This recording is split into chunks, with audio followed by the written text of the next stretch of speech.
The Smithsonian hosts Heritage Month every month where they celebrate a different culture, and they invite the general public to come and celebrate that culture.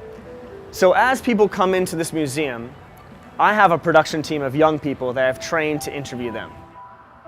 I put on a 2-day film workshop where the young people learn how to become cinematographers, directors, boom operators, and overall filmmakers.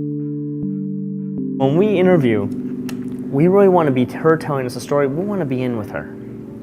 Forget about all that other stuff. Let's get her story. So we're not going to be distracted by everything behind her. We're just going to be focused on her, her story, her eyes, her face, her emotions. And that's the idea here. When we do our follow-up questions, right, when we go in and we start to pull some emotion, that's when you want to move the camera in, because that's when we're going to start to get some emotion out of her. So look at, now I'm coming in. Now look right up, right here, Kelsey. It's kind of a teamwork process because we all have to learn how to work with the technology. Everybody needs to make sure everybody's connected. Like me as an interviewer, I have to make sure that the person on the camera's ready and the person on the boom's ready and the camera person has to keep the boom person in check. So there's a lot of teamwork and then a lot of technology stuff all at the same time. I think this is a neat idea because somebody gets to share an experience about themselves or that happened in their family to an audience that they might not share every day. Where my father was born and raised, and he was, had like 6 kids in his family.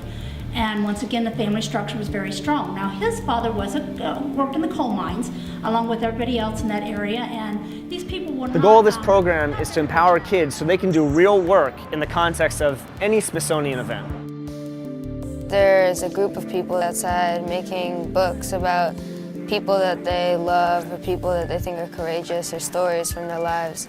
And then some of them come in here, and me and a bunch of other kids have a whole crew, and we're interviewing and filming and recording them, telling us about their books and stories. What we really love about doing these family days is first that people come and we can put out an activity for them, but we never know the level at which people will engage. And what we're finding with the storybooks is that people are really sitting and taking their time to really do a story that they feel good about.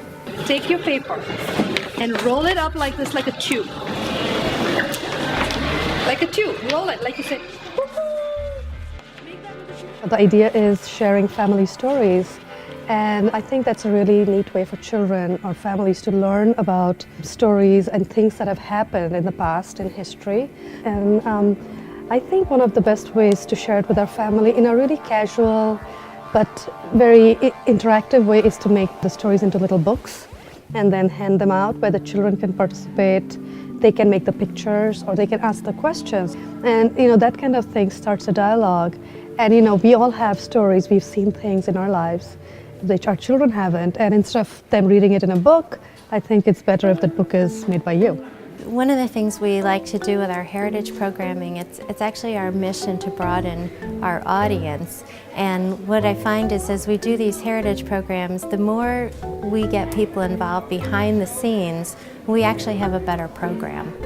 What I love about doing this is that in such a short period of time, an intensive period of time, they get it. They get how to frame, they get how to connect with people, they get how to make people feel relaxed. And I look at it, I look at what they're doing, and I can just step back. And I've got a production team. By 3/4 through the day, they got it. They don't need me. And that's beautiful. That's what we're looking for. We're looking for them to be so empowered that they can do it on their own. And I think they can. We're learning how to do things like being on production team, working, technological equipment, but at the same time, I feel like I'm learning really important skills like how to connect with people just instantly. Like I feel like since I came here, I can walk into a room full of people because I've been put in a situation 3 or 4 times where I'm stuck with a class of whole new kids, and it's just so easy for me to just make friendships now. So it's you kind of just little hidden things inside of things. It's just a general all-around really good learning experience.